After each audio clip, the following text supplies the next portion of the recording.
Hello YouTube and welcome to another episode of Thompson Guide Tries. So yeah, lately we've been talking about some pretty important stuff going on in the world.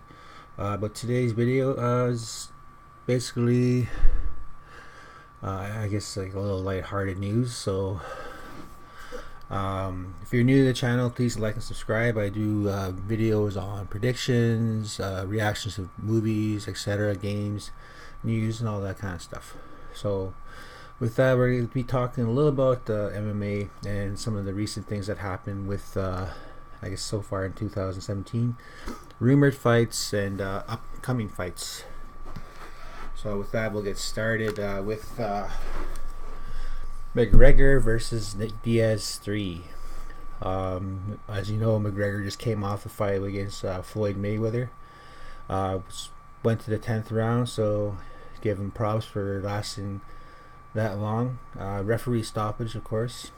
Um, yeah, like that fight was pretty good. I guess Nate Diaz was in the crowd, and I think he said in a few videos there that he wasn't too impressed with it, but I'm not entirely sure about that. But yeah, McGregor, I don't know. I think he did all right.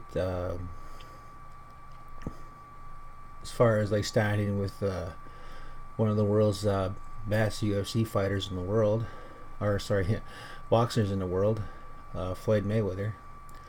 But now we're going to talk about the future fight that people I think the one fight I want to see, McGregor's and versus Diaz 3. Both fighters have wins off each other. Both fighters have losses against each other. Of course, Diaz won first round by rear naked choke, and McGregor winning on stop. I think it was on points, I believe. I can't remember the fight because I didn't really watch it the whole bunch of it. But McGregor, I'd like to see this fight, and I think Nick Diaz wants to see this fight happen as well too.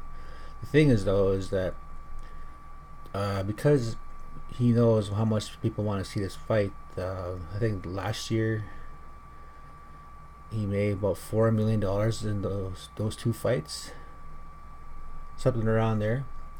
Whereas McGregor makes like he made a couple hundred million in the past few years, so he's demanding more money for this fight, and I think he deserves it. So, like, they're gonna bring in like a whole bunch of pay-per-views and stuff, so I can't see him saying no to this. So I don't know, what do you guys think? Like, do you really think that the UFC should start paying like these fighters these big time money? Like, I already think that Nate Diaz deserves that that kind of pay for a fight that people want to see. Like, it's a rubber match now. Like, they want to see who's gonna win. McGregor had his his little spot in boxing there, and it made like I don't even know what the figure was, like something ridiculous, I'm sure. But Nate Diaz is he wants to fight, and I think he should be like getting. I think he's like asking like 20 million. I think, I don't know, something like that. I'd pay like $100 to see what $20 million looks like, just in cash, like just a big crate of it. Like, can I look at the money? Like, can I see what the Mayweather money looks like? I gave a tickets to that just to see what it looked like. But yeah, this is like one of the fights that up and coming fights I'd like to see happen, and give Diaz the money. Like, the guy deserves it. He beat one of the UFC's superstar, Conor McGregor, and Conor McGregor, he's made some big changes on how the UFC are treating their stars. Yeah, but he's earned it. He's fought hard and everything. So, but anyways, that's a fight that's gonna happen soon. I hope happens soon. But we're gonna talk a little bit more about the up and coming fight that's coming up in, I think. Let me check here. UFC 217. November 4th. Oh, just a few days after my birthday. They'll be fighting in New York. New York. UFC, sorry, GSP coming back. I think it was like after 4 years. He, since his last fight. His last fight was against Johnny Hendricks. He won on points, but you know everyone knows that he got his ass. Like he got a good beating that night. Michael Bisping, you know, he's been waiting, you know, to fight like you know the top fighters, and he got his chance. Who did he beat there? Tom Rockefall or something like that. And yeah, he's been. I don't think he's fought anyone after that, to be honest. So I really like to see this fight too. Like, I don't know, who would you think? I would think that you know, George St. Pierre. Like how old is he now? Like he's what? He's in his 30s now, and both fighters in their 30s. Let's see. I don't see a whole lot of like stats. Like maybe there are somewhere out there. I just can't find them. But let's see the odds here.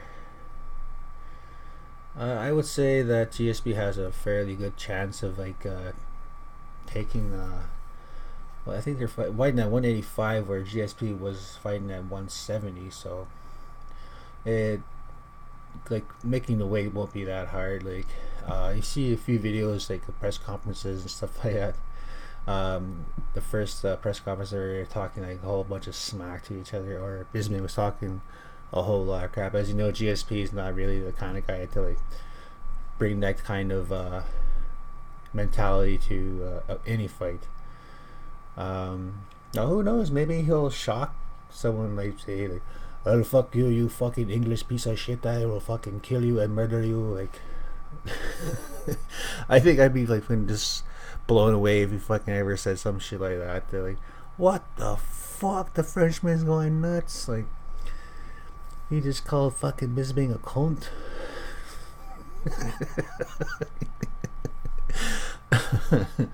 Oh, wait, fuck.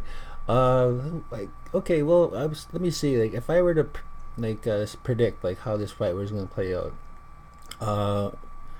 I know that GSP has like an incredible like takedown. You wrestle with a guy, he just takes you down no matter what. So I think that's gonna be one part of his game plan. Bisping, I think, is a very technical striker. You know, hits hard. He can roll on the ground. I've seen fights of him doing that. Like, I would have to say this is a fairly even match. It can go either way. I would like to see GSP come back and take this title. So, I don't know. Like, it's kind of hard to call. But yeah, that's happening November 4th, UFC 217. The middleweight title fight. Michael the Count Bisping against George Rush St. Pierre. So we're going to be moving over to Bellator. To a rumored fight. Chael Sonnen and Chuck Liddell. Chael Sonnen, as you know, has made it over to Bellator. And Chuck Liddell, you haven't really seen a whole lot. He was recently on TMZ, and I guess this is how it started. Is he said something about fighting Chael Sonnen, or Chael Sonnen said something about fighting Chuck Liddell. I don't know. There's something about he wants to fight because he wants money, or and then Chael Sonnen saying, I think he said he called him a bum. Like, who says that anymore? Like that's very old school. Like, both these guys are from like when UFC were in the early years, I guess. Not like the bare knuckle days, but you know, they were there during like the the heyday of the UFC. Both were great fighters. There still are. Chael Sonnen just came off a fight Tito Ortiz, I believe, and lost that one. So as far as like Chuck Liddell goes, like I still think he hits hard. As like he can still knock someone out, like either with a punch to the face or a kick to the nose or some shit. I'd like to see this fight too. They're still in fairly good shape. They're not over the hill yet. I believe both of them are still training, just as hard. So I don't know, but with that, this is just a rumored fight. Like, I'm not sure if it's gonna happen, but I'd like to see it happen. So, but yeah, in this video, I basically talked about some upcoming things that are happening with the UFC and my predictions and the McGregor versus Diaz 3 and the BSP versus GSP versus Bisbing and the Chael Sonnen versus Chuck Liddell. I don't know. Let me know your thoughts, and if you want to see any more videos like this, please comment on the video, and please always remember to like and subscribe and hit that notifications button. Alright, that's gonna be it for this episode of Thompson Guy Tries. Take care.